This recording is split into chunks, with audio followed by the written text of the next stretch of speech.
Hi guys, and welcome to another Wand Brothers video. Today we're reviewing Oliver Wood's wand.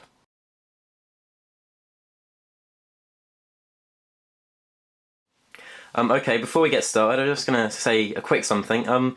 Contrary to popular belief, I'm not Daniel Radcliffe and I'm not Harry Potter. Loads of people commented on the channel, "Oh, you're Harry Potter, you're Dan Radcliffe." Believe me, I'm not. If I was, I'd probably be in a villa in the south of France rather than making wand reviews. But anyway, just thought I'd get that out of the way.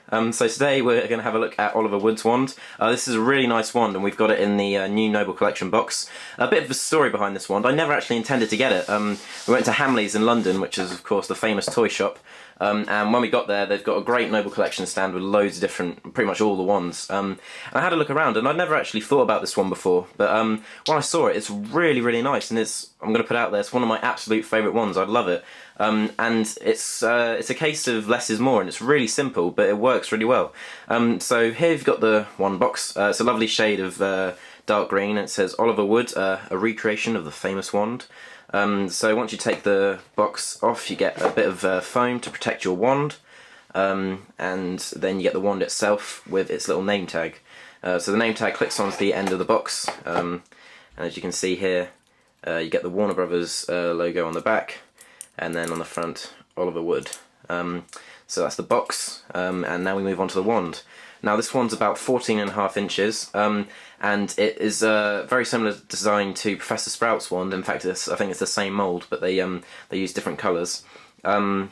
So let's get started with the best part of the wand, in my opinion, which is the handle. Now it's really, really intricate, and I think the Noble Collection have done a fantastic job on creating this wonderful bark look, and it looks as if maybe it's been eaten away by bugs, or if it's a bit of old rotten wood, but it's really, really effective, and it looks quite worn and rugged, which is what you'd expect Oliver Wood to be, being a keeper and into Quidditch and being quite rough. So it's really, really nice, and the best thing about this one, in my opinion, is it's perfect to hold. Now, I love Snape's wand, it's great, but the handle is very small. Now, this handle seems absolutely perfect for me, and I think what really works well with it is the fact that you can get your hand all the way around it and grip it really nicely.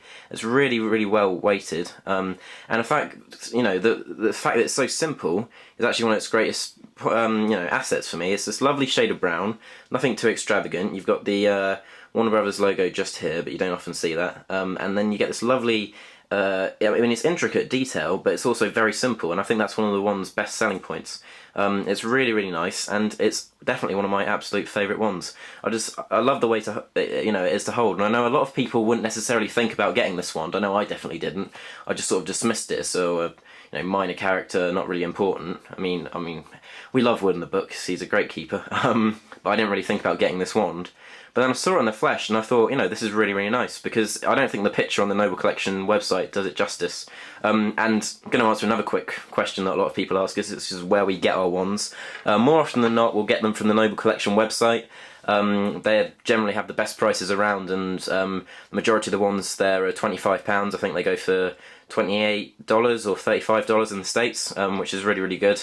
And more often than not, they do the best price, so we go there, and I think they ship anywhere in the world. And like I say, we got this one from Hamleys, but that was there, and they've got the Noble Collection stand, which was really, really cool, and had all the wands. So I hope that answers people's questions, because a lot of people wanted to know where we got our wands from. Yeah, so this is Oliver Wood's wand, and I hope you like it. It's definitely one of my favourites. And I think the thing that works really well about it is the handle, really. That's the best point. And the thing that's really cool about this type of wand is you've got a distinguished gap between the handle and the shaft, which I really like. I mean, a lot of people prefer it just to be one bit of wood, but I like having the different bit. And this is sort of the stereotypical, in my mind, what most Harry Potter wands would look like. When I imagine them in the book, I imagine them to look something like this. So there you have it. I hope you like it. And now we'll move on to this week's question.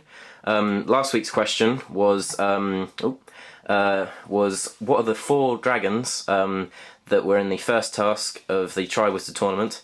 And I'm going to try and remember them now. There was the Hungarian Horntail, the Chinese Fireball, the Welsh Green, and the Swedish Short Snout. I'm pretty sure that's all of them. So congratulations to this week's competition winner.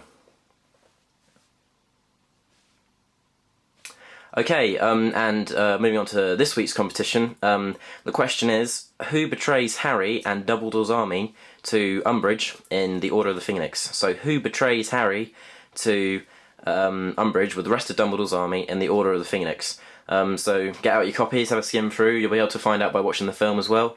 So thanks very much. I've been Joe with the Wand Brothers. This has been Oliver Woodswand, and yeah, I'll see you next time.